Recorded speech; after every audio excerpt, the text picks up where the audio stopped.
We are talking about Rec 2. You mean Rex Squared, Rec obviously? Squared. I'm the Record only one to ever come up with that joke. the dose. This is Rec 1 ramped up. It's decent horror. It's a good movie. And it's great. Fun characters. Yeah, great Easy to get passion. in with. Yeah, there's a lot of great passion that goes into this. This ain't your granddad's Night of the Living Dead here.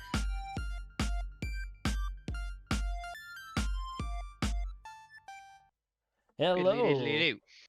Welcome, everybody, to another episode of Narratives and Nonsense, where friends talking about random and recent stories, newsworthy and otherwise. I'm Jordan. I'm Connor. Yay! Gildan for the win, and the the master of the onion rings, the 5 strings, all that jazz. In maintaining tradition. A greater being. It's been a minute. We the last one that we had was on the 4th, where we did a double header because last week I was gone. I went on a road trip to the Oregon Country Fair.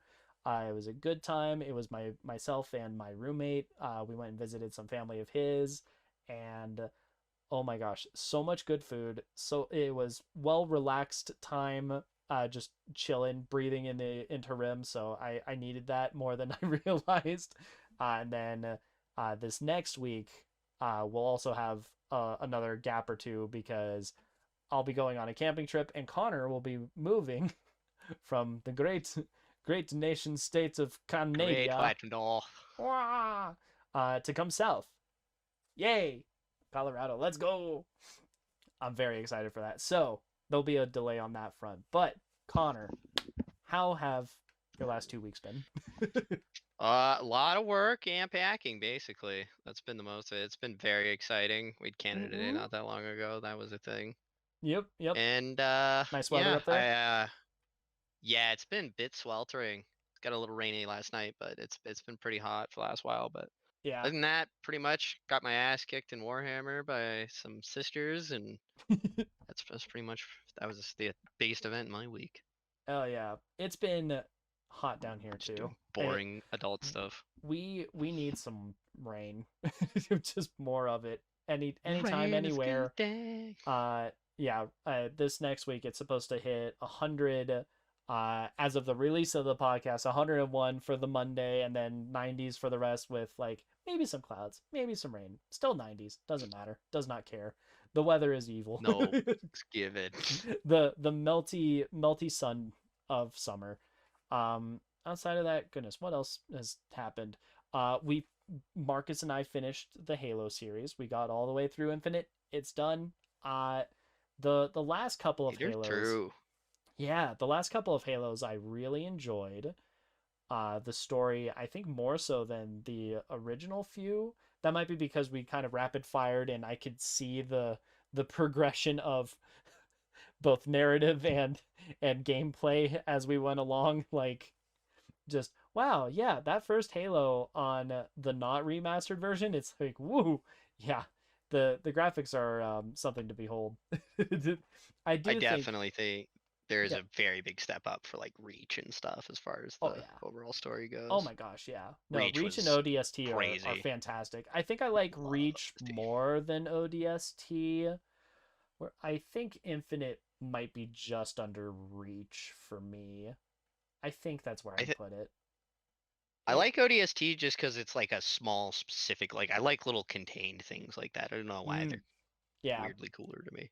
But Infinite's, or Reach isn't just amazing. Yeah. Infinite's also great. I think with Infinite, the thing that I liked about it is that it delivers the story differently because it does have that kind of open world change in the gameplay. I don't think it's so different that it's like, oh my god, breathtaking, wow. But it was something that was just right out the gate, very pleasantly surprising. So I'm curious to see if they lean into that more. I had a lot of fun with the open world nature of it. While we didn't like go 100% completion mode on it, we just kind of went through the story and then like some of the side tasks. I liked it. It was a nice mix up compared to the other Halo stuff. So that was great. Kingdom Hearts, we had that on hold because John, wouldn't you know, is also moving. He went down to Texas, where we'll be resuming that this next coming Wednesday. Uh, so Ooh. interested to see how that go. And then what Among Us was this last Friday. That was a lot of fun.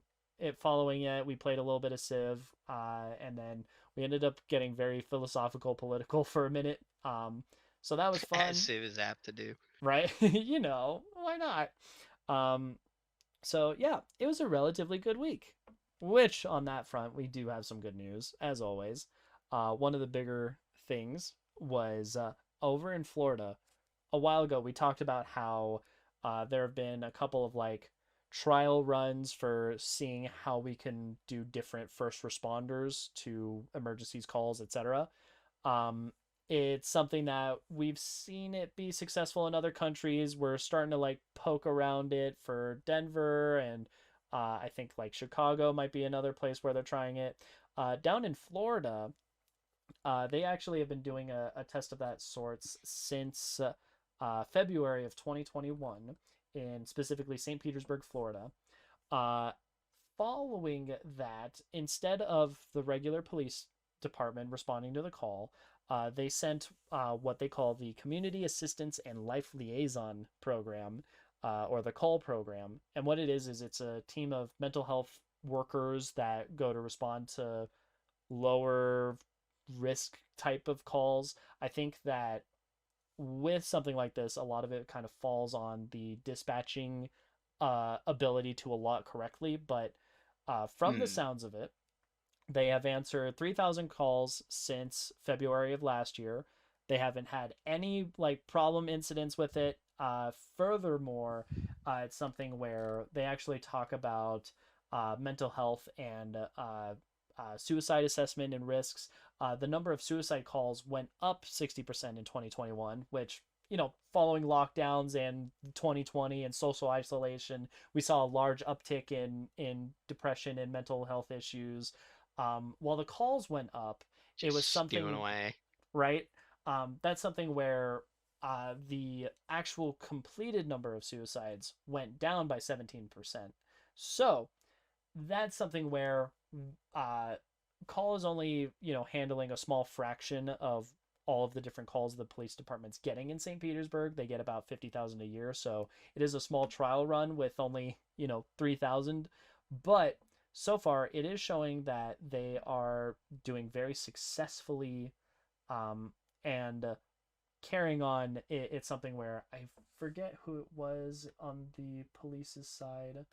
Um, but they estimated that about like 40% of the calls that they get could probably be handled by the call program rather than police proper. Oh. So, Yeah. if nothing else, that's hopefully a good sign that we provide them more funding, expand that, and maybe get a little bit like less expectations off of police officers, because I do think that's something where having them do higher risk tasks, like they don't need to deal with the shit of two neighbors are mad at each other for like no reason, like over a fence or something.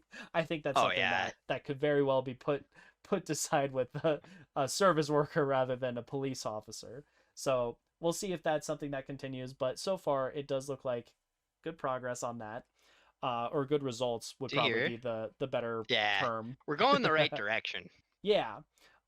Similarly, uh, on the subject of more on the mental health side of things, there is a new phone number that you can call if you are having a mental health crisis. 988. It is the 911 of mental health calls.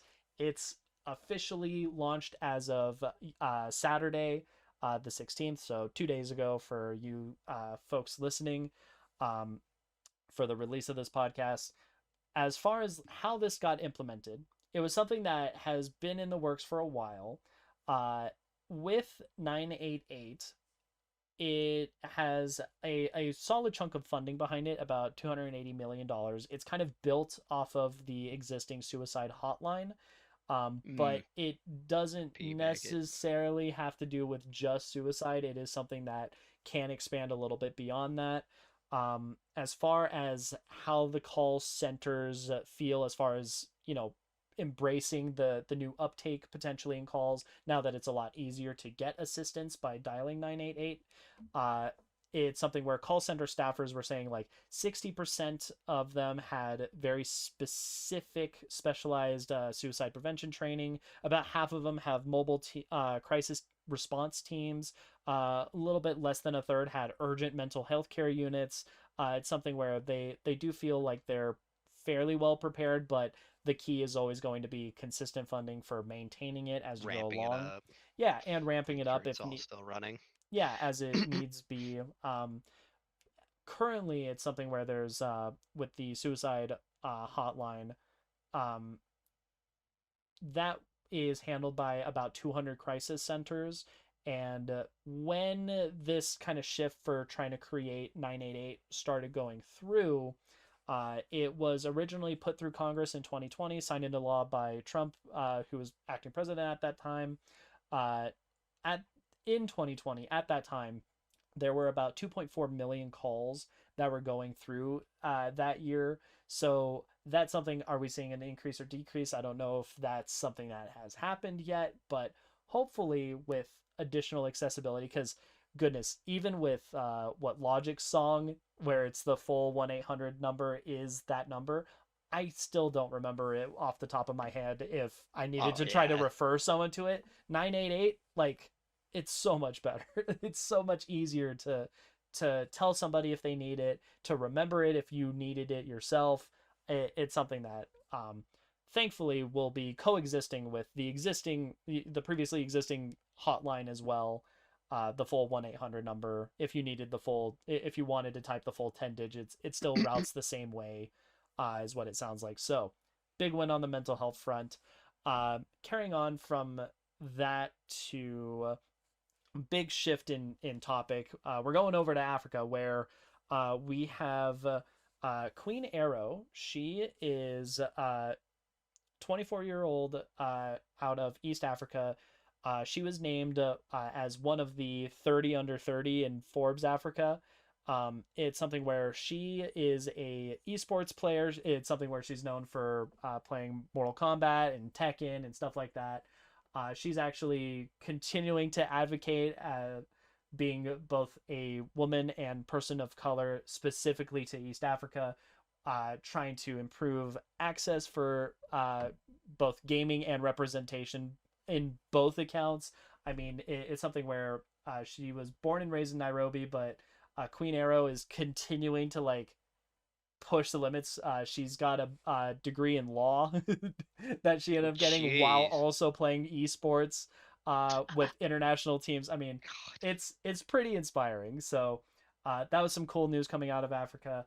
Another thing that is similarly related as far as the geographic continent, um, it's sounding like Nigeria might be opening up a long past prospective project, with everything that's going on with Europe and Ukraine specifically, and Russian gas and sanctions and all of that jazz. uh, there is talks about opening up an old project. Back in the 70s, there was a discussion for a trans-Saharan gas pipeline, and it would go from essentially Nigeria all the way up to Algeria through the Sahara, and then from Algeria it would then connect to the main gas infrastructure of Europe at that point. Mm. Well, it was put into thought in the 70s. They went, all right, you know what? Let's check the feasibility of it in 2006 is when they kind of went through to commission it.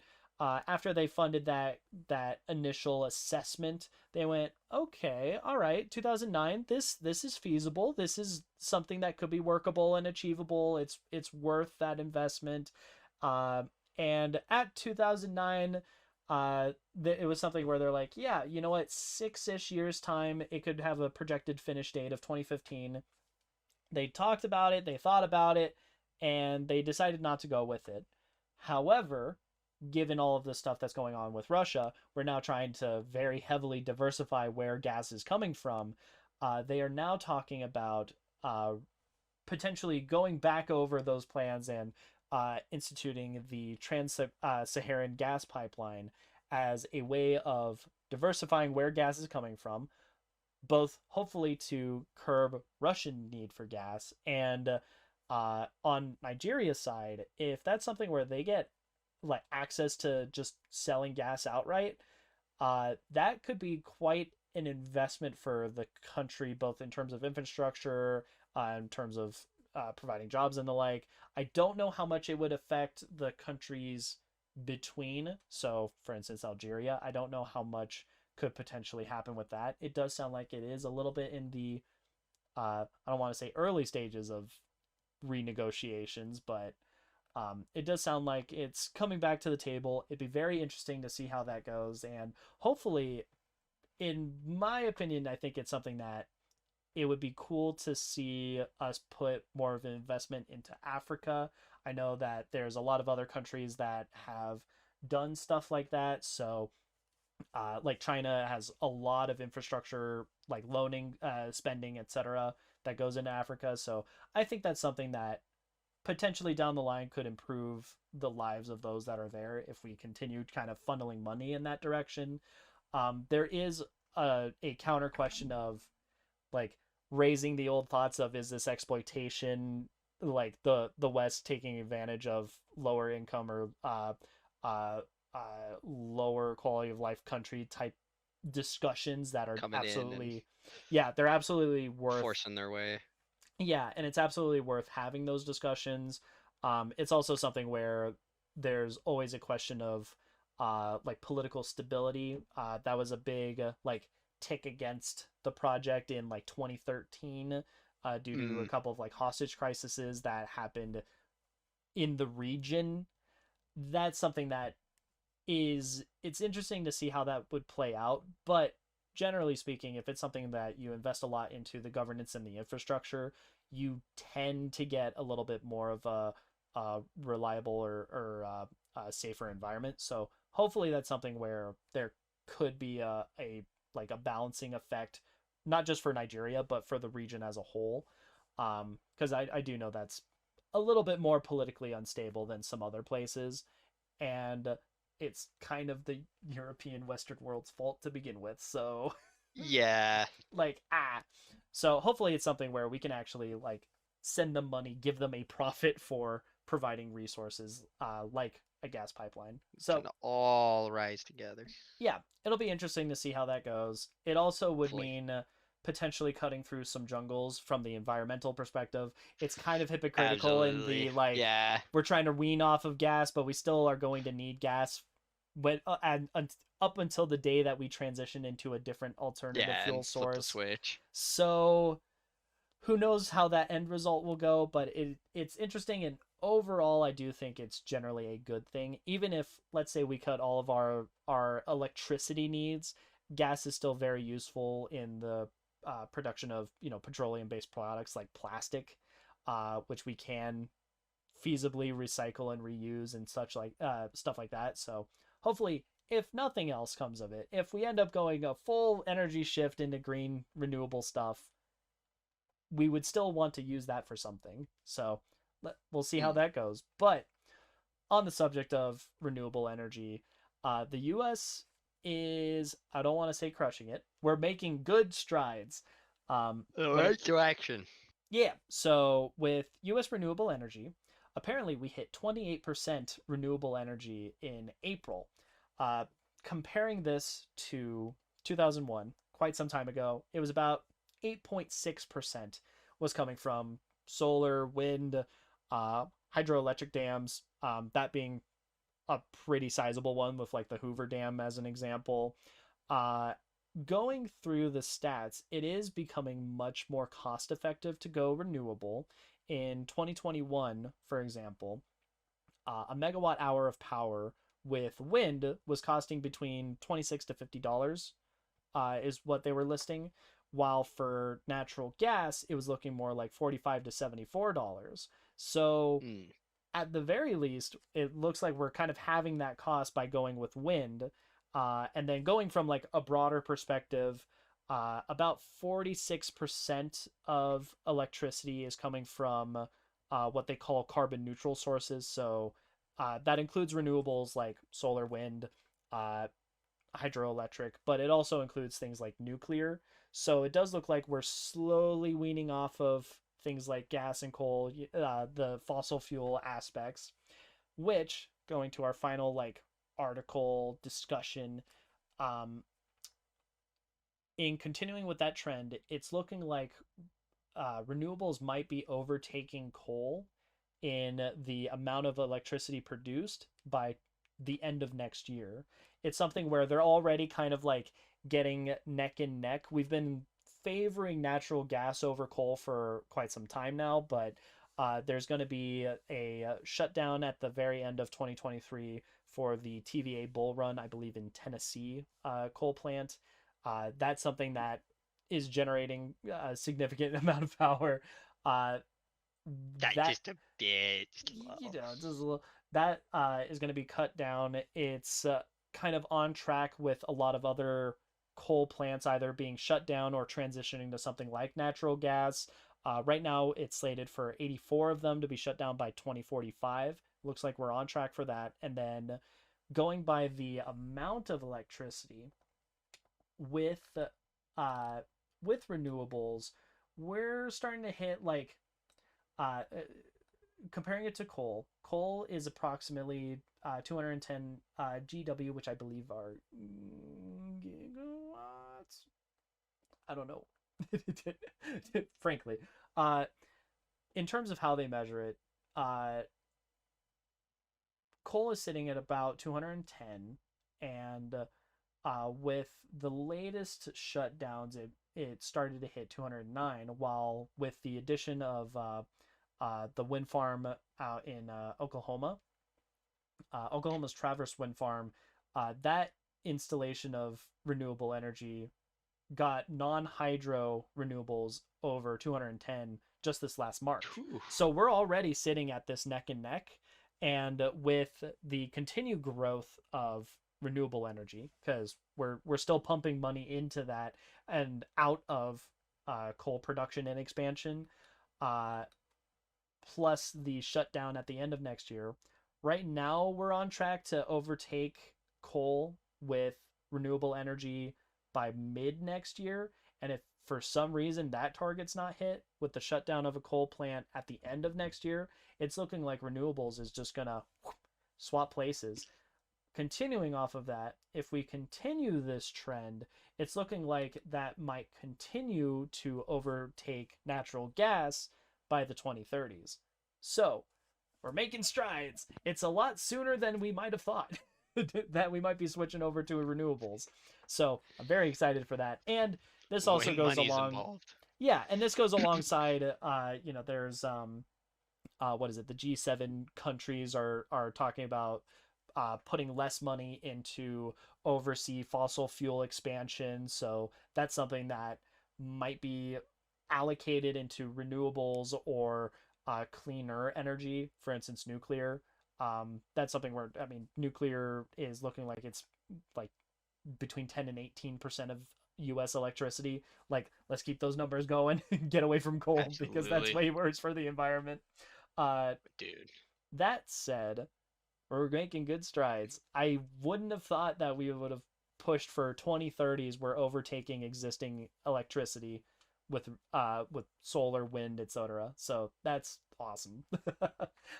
Following that, holidays for the day. Wow. Nelson Mandela Day. It is his birthday. It's a celebration of his life and accomplishments. It is World Listening Day. And that's not just for like, listen to your neighbor, but also more of a like listen to the sounds around you, whether it's like cars honking on the street or music played wherever your culture might be. Is about just kind of taking in the world around you day. uh Keep listening to us. We try to poke a little bit of world stuff in there. Just a um pitch. right, yeah.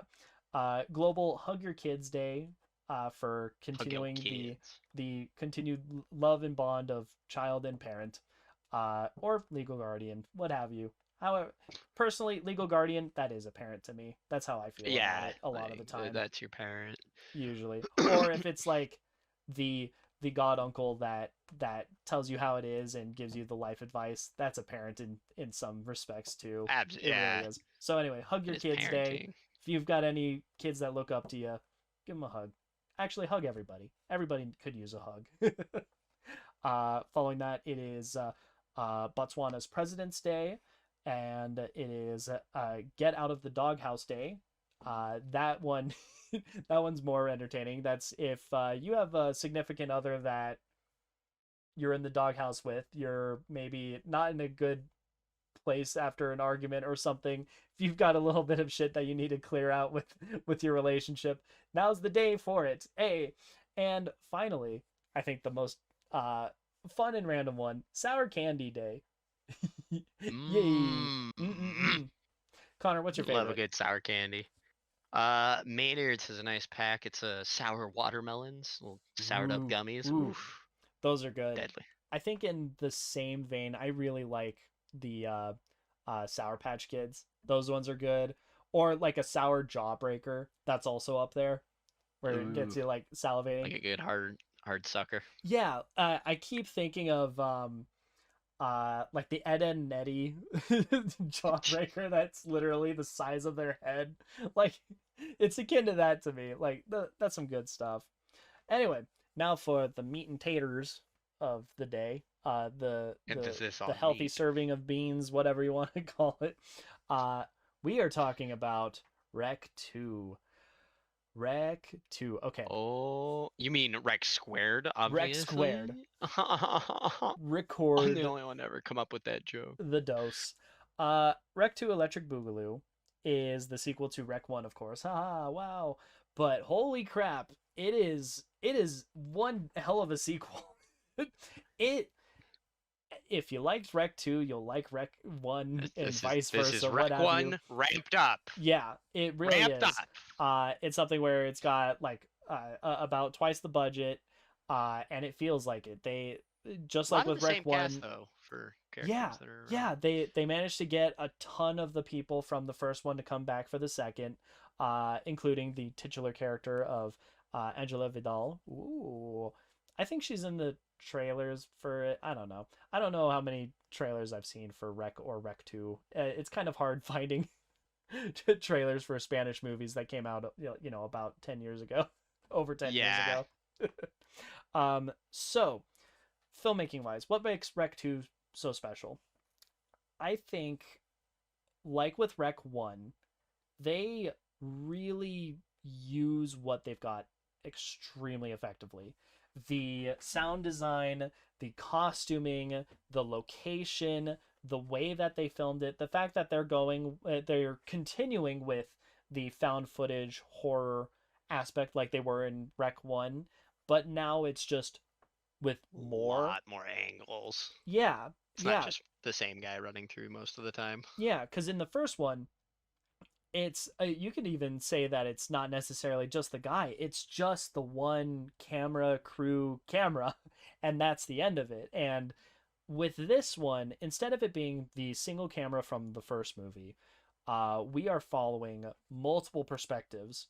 It starts off with a bunch of uh, the Spain's version of SWAT teams with body cam footage, and then it expands to there's some other teams with their own camera footage, and from there you get multiple shots, multiple perspectives. You kind of get almost this like montage effect. Maybe it's almost like World War Z in book form, where it's, hi, this is what's happening in this place, and this is what's happening in this place, except it's all contained to the same apartment complex. And it is very, very fun.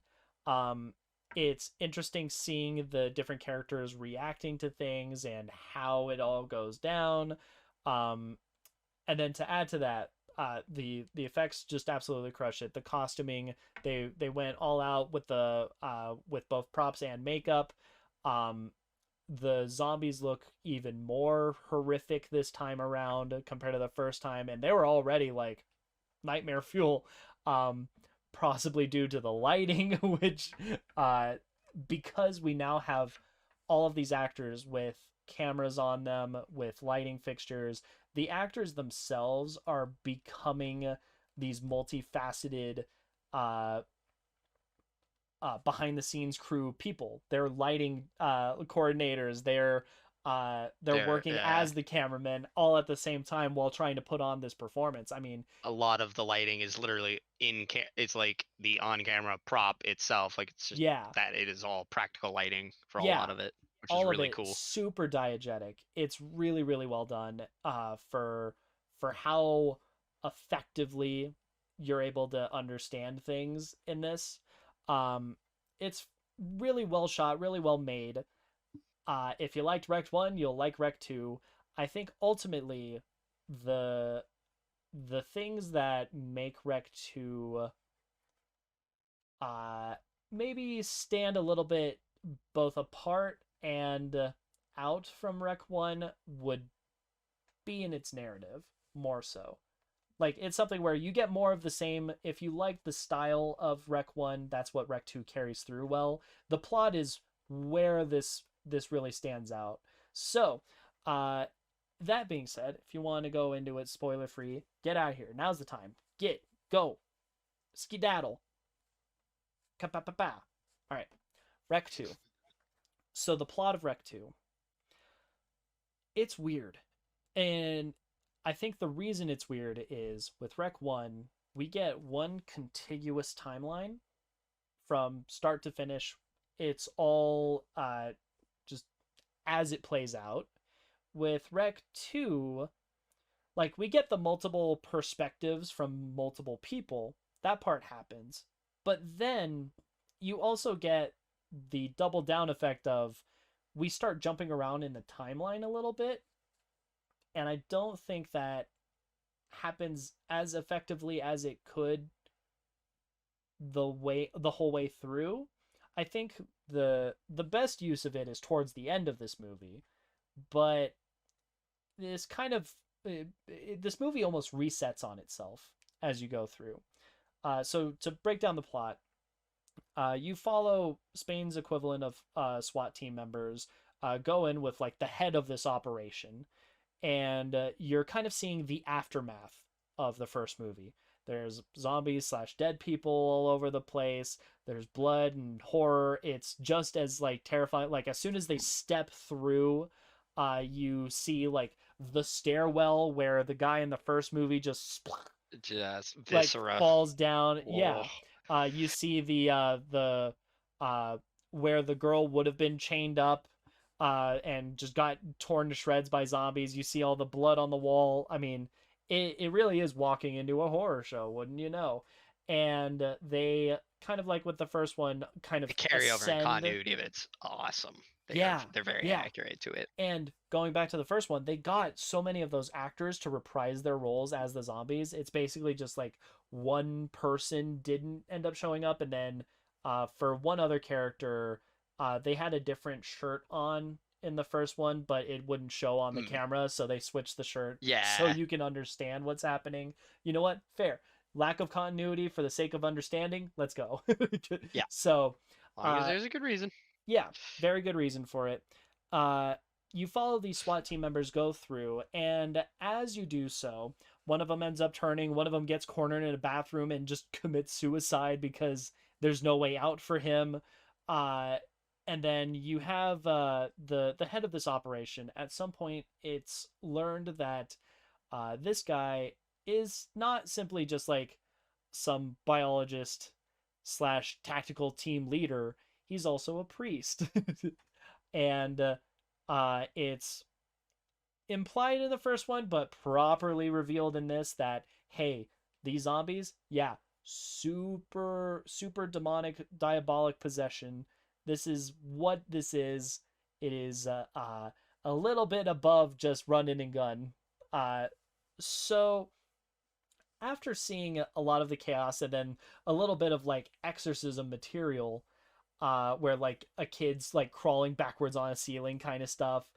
They end up getting back to that stairwell and looking down, and they see a live firefighter and a bunch of kids like looking up at them. It's almost like a reverse of in the first movie when they look down and there's all the zombies Right. going, rah! it's like, oh, hi, you're Oh, like, it's just you're people good. What? not trying to kill us. Right? Cut away to the kids' perspective. They're like dicking around on a rooftop where they have like an inflatable doll that they've hooked up with bottle rockets. They're hoping to like send it flying. It doesn't work. Like stuff like that. They eventually like are escorted off the premises by a whole bunch of again the equivalent of a SWAT team. And from there they're like, okay, what is going on? What's the deal with this? It's pointed out, but not immediately obvious that the timeline is kind of reset. And we're at the beginning of the movie where the kids look over to like the entrance to this apartment building that's been tarped up from the outside. And you actually see the SWAT team going in as it was at the beginning of the movie. This is like a third to halfway in that we start seeing the kids' perspectives, and they're like, "Yo, this is like kind of cool and stuff. We got Whoa, to see what's what's going like." on? Yeah, we're dumb teenagers. Let's see what happens. And then one of the girl of them is like, "Dude, this is a stupid idea. This is very dumb. What are we even doing?" And they manage to join a firefighter in following like sneaking their way into this building through like an exterior alleyway sewer drain uh, system. It's hinted at in the first movie as like a possible way to escape, but they aren't able to use it. I think because it was like it's locked up from one side. If I recall, could be wrong on that, but I think that's what that was. Mm. Anyway, they're going from the opposite side. They're able to get in and start digging around. Lo and behold, just like the lo and behold, lo and behold, just like with the first movie, uh, all hell breaks loose. It's something where uh, uh, zombies biting, blah blah blah. You eventually get this like coalition of the two storylines where the like so you basically only have one kid left who ends up getting bitten and turned uh, and you get the SWAT team by this point is pretty much gone, and you just have the priestly figure who is trying to like get a rein on everything that's happening here and to try to weed out like the source of the possession and stuff.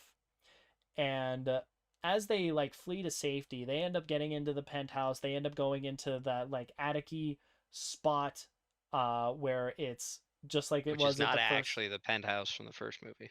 Yeah, which ends up being like the in the dark night vision mode scene COD that you 4. got.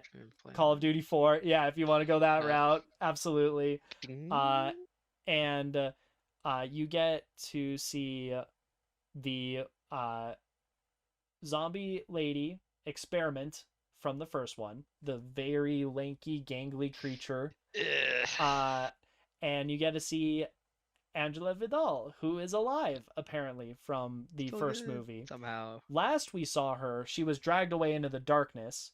Now, in the darkness again, but she very quickly explains, like, dude, she can't see us if she can't hear you.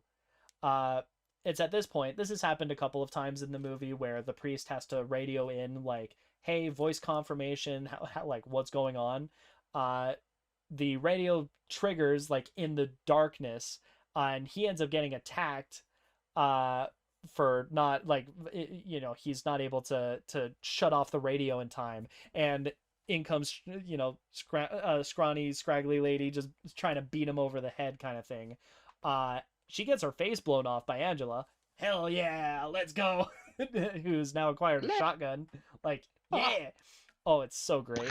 And it looks great and it sounds great and uh they end up getting out of there and by this point it's something where it's like, dude, how are you alive? How are you fine? How did you get out of this whole mess? And the movie kind of devolves in like kind of like with the last one, it devolves into chaos and running and stuff. And we end with Angela being very fed up saying, "Get me the hell out of here." She's pointing the gun at the priest's head, saying, "Dude, let me out." Understandably, because after experiencing the whole first movie, it's a hell of a ride to try to continue staying here. Uh, Especially with somebody who apparently has the authoritative clearance to say we're all good or we're not infected, we're fine, let's get out. The cameraman at this point uh, is like pushing back, like, hey, maybe chill. She shoots him, just dead on the floor. Nope. Camera's just tilted sideways, watching the remainder of this as the priest, super beat up and bloodied, is on the floor now. And she straddles over him, and he's like, "So how did you survive?" And she goes, like super demonically. And is like, "Dude, I never needed you to leave. I need your radio though," basically. He dies on the floor, and the radio says, voice confirmation, what's going on, and imitating his voice perfectly, Angela says something to the effect of, "Hey, I've been bit. I'm infected, so I'm staying behind. Proceed with protocol. Burn it all down. We have one survivor. She's not infected. She's heading out. Yeet. Boop." And then she looks at the camera menacingly, and then woo! Flashback. We're at the end of Rec 1, where she gets dragged away into the darkness. And she comes back to the forefront, and we get to see gangly zombie lady creature kind of hover over her and just does like a pseudo mouth to mouth, and then it's like, is that her tongue? Oh no, that's like a big ass worm parasite looking thing that just slugs its way into her mouth and down her throat. And then one, two, skip a few. There's a few moments of her like Loki passed out on the ground, and then she wakes up to the thuds and shouting of the SWAT team coming in. So that's how she did it. That's how she's alive. She do. She got a big worm thing, parasite demon going on now. Woo! Wasn't quite as clever as holding on to the stomachs of sheeps, but I guess it works. Yeah, it's a way of doing it. So, in terms of like overall thoughts on this movie, I think that I mean, goodness, it's really well made, frankly. Oh yeah, very just like the first one. Wreck. Yes, absolutely, great. Absolutely. Good news. I'm assuming that we're gonna go see Rec 3 and 4 at some point in the future. I don't think Rec 3 is as deserving. It's like tangentially related, kind of like with the Quarantine, the American English version of this versus Quarantine 2, where it's just like, is zombie but is somewhere else kind of thing. It's a little bit harder, I think, to justify with Rec 3. Rec 4, I think, does a good job. Rec 3, I'm just like, but those are my thoughts. I'm sure we'll find out. World building wise, right? World building wise, I think they do a fantastic job. Just amazing. Well crafted. I think a lot of this comes down to the demonstration maybe of the story and maybe the edit, perhaps.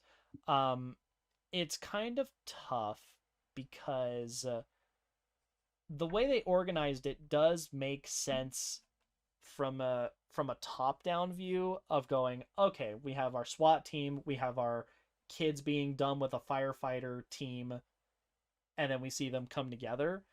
And there's a part of me that almost wonders if there's a version of this movie that exists where it's edited so that these are two storylines happening at the same time, and you just get to see the progress of it, as you did it with the original chronology. I do think the end reveal of this movie is very poetic. It kind of circles back to its roots in a way where you end with Rec 1's ending of dragged away into the darkness, but now here's more context. And I think that works out.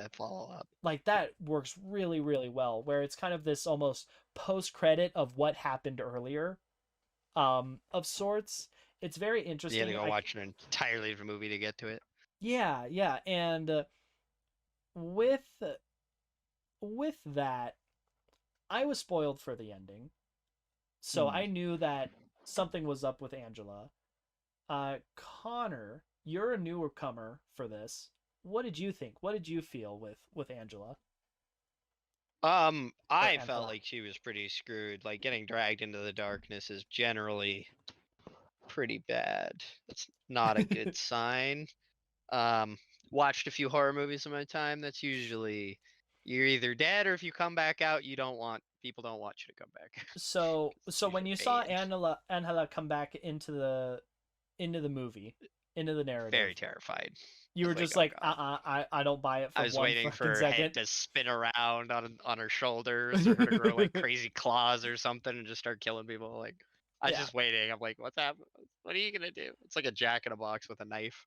Okay, so it did add some suspense because that's something where Oh it yeah, to me I was spoiled for the ending, so it's like, yeah, I know what's up. I never really got that tension, but it was kind of ruined for me, kind of like a Sixth Sense spoiler. yeah. Like it completely changes how you watch the movie. There's Um, a very critical piece of info that if you know it unwraps a if you lot of know it, the you've got it. mystery. Yeah. Yeah, So I wasn't sure if that's something that worked effectively because I don't have that context of it. Um, to me, I do think that they they continue executing the like zombies and demonic possession like joint combo pretty well. hmm. Because with the first one, it's like, oh, these are zombies, but how did they start? Oh, it's like spiritual religious stuff, which adds like an interesting narrative Or is it? complication. Yeah, yeah, it adds a question for the audience. While the end of this, by the end of this, it's like, okay, we totally know that they're demonic zombies. This isn't just a regular zombie. This is something else. There's outright full demon possessing, like blood on fire, cross, like bring it all This out. ain't your granddad's Night of the Living Dead here. Yeah, and there's a little bit of me that thinks they lean too much into the demonic possession stuff, but I do still absolutely like it. I just kind of wish that there was a little bit more of the mystery, especially given that we're kind of guided through with this priest character who knows what's going on, relatively speaking. Like, yes, he's uncovering a mystery, but he's also geared to the He teeth with a he has cross and he has a foot in this door yeah, yeah. already. And unlike the first one where no one has any idea what's going on and they're Kind of the trying to Obi-Wan. yeah, yeah, He knows what else is out there, yeah, or that something's out there. it's something where you don't get the benefit of the uh the character you're following through learning alongside you. You'd kind of get, oh my gosh, what's going on? Hey, this is what it is. Hey, this is what it is. Hey, we got this. That kind of thing. Where, This is very much the okay, we've sucked you in, now we're going to explain now we're going to start pulling the curtain and showing you all the stuff.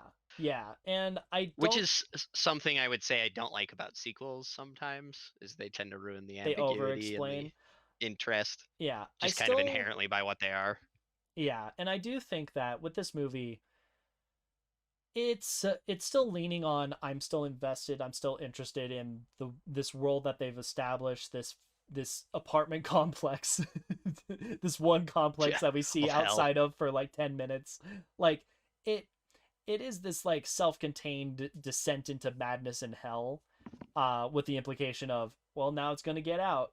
But I do think it just barely is starting to touch the over explanation, or at least at the very least the overconfidence of it, until Angela.